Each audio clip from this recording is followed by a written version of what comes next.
What's up? So today, we're going to be talking about drugs that affect your brain. No, not the fun kind. The one prescribed by a psychiatrist. So yeah, please hang out with me and the Ninja Turtles. And we're going to talk about the pills I take for my bipolar disorder and what that experience has been like. I always had this personal stigma against medication. I was afraid of the side effects, those long commercials where they list the 30 seconds of everything that can go wrong with the pill.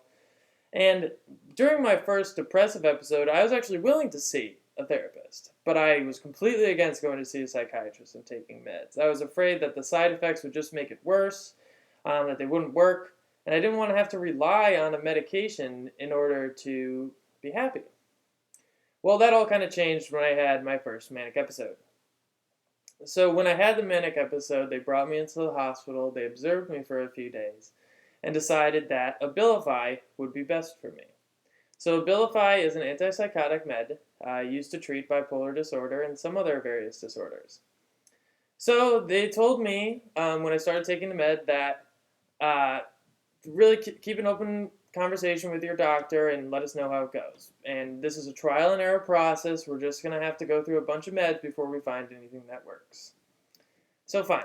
I started taking the Abilify, and I felt even worse. Kind of all those fears I had about medication kind of became realized.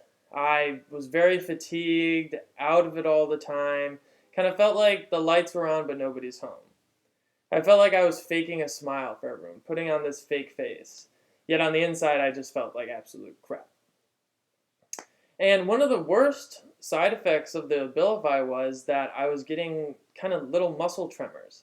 I was always shaking and, constantly going like this. And it was very difficult because that's when I first started my career in insurance, which involved sitting in a cubicle most of the day. So the whole day I would kind of just be hopping like this. And it was very difficult being in any kind of claustrophobic situation. I'll never forget, I had a flight to Fargo, North Dakota, and it was a very small plane, and I was having kind of some side effects from the Abilify, and it actually brought out my first panic attack that I've ever had. So that sucked. So I kind of went, though, I kept taking the Abilify for about 4 months before I told my psychiatrist, hey, this sucks. And the psychiatrist was a little weirded out when I first started telling him about how it wasn't working for me. He's like, well, why didn't you tell me sooner? And I said, well, we don't really develop a personal connection meeting 10 to 15 minutes every 2 weeks to a month. Sorry, bro. We then switched to Lamictal. So Lamictal is actually a medication used for epilepsy, people with seizures. But it also has benefits for bipolar disorder type 1, which is kind of the more manic side of bipolar. So we started taking Lamictal, and I actually did start to feel better. And some of the side effects we went over were weight gain, and also one of the more serious side effects was a skin rash. So a skin rash is red and kind of looks like this. Well, it turns out that skin rash is actually fatal. Yeah, kind of scary. So thankfully, I didn't develop the skin rash. But a couple months later is when I was transferred to Sacramento, California. And so when I saw my new doctor, he said, hey, look, you kind of have a pinkish pigment to your skin. And I'm just saying, let's say you get in a car accident and you get rushed to the hospital. When you go to the hospital, there's a chance, small chance,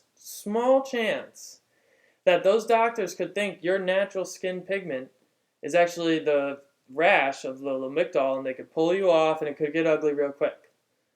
But I was like, Doc, I'm just Irish. I got red everywhere, all times of year.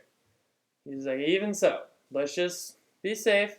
We can find you another mood stabilizer that's kind of a lot like Lamictal that, can work well for you. So that's when we decided to switch to Depakote. So Depakote is notorious for being a weight gain medication. It's similar to Lamictal. It's a mood stabilizer used to treat epilepsy, but also has benefits on bipolar disorder type 1. So I started taking the Depakote, and I knew how much of a weight gain pill this could be, so it kind of gave me an excuse to eat like an idiot. There was a Taco Bell insanely close to my new apartment in Roseville, California, and so let's just say it got ugly and intimate. But all in all, I continued to taking the Lamictal. And I've been taking the Lamictal now for about 21 months. I've been able to actually lose all that weight, which has been awesome. And I feel better.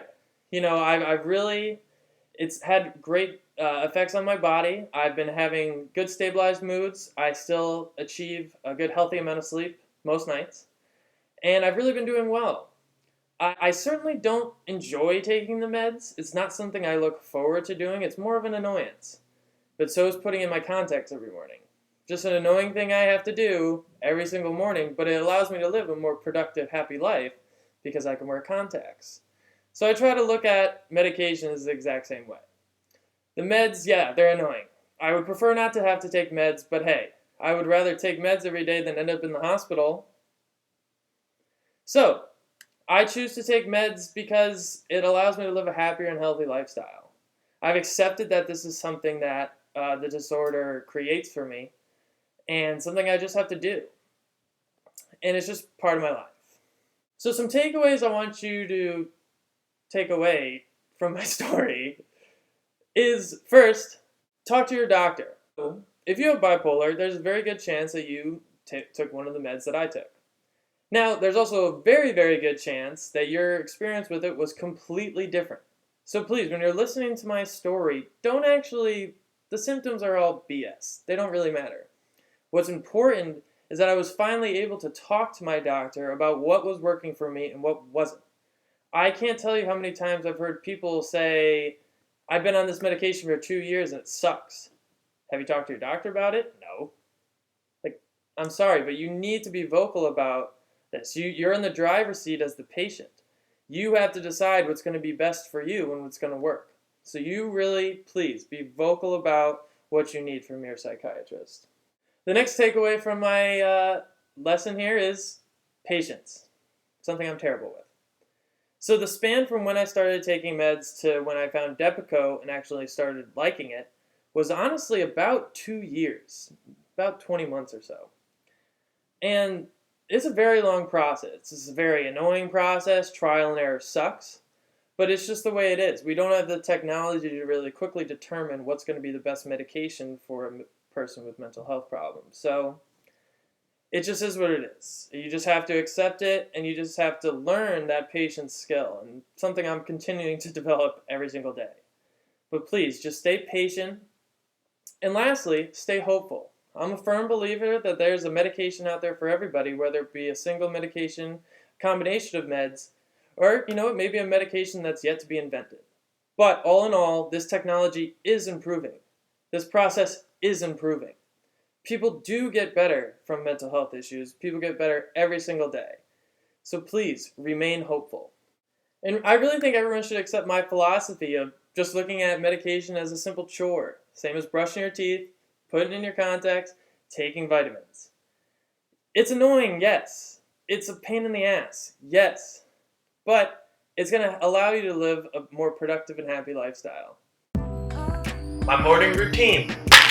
Popping bottles. So here's Mr. Depakote. We got 3 of these monsters, huge horse pills.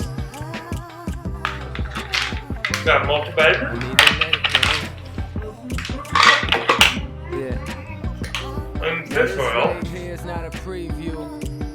Well, we're gonna have one fry. Share things I think quietly with those that admire me. Remember MTV Diary or something like that. All right, ready to start my day. Thanks for watching this episode about my experience with medication for my bipolar disorder. Please be sure to follow Blissify.org by following our Facebook page and Twitter feed. We'll be producing new video and written content every other week. Thanks for watching.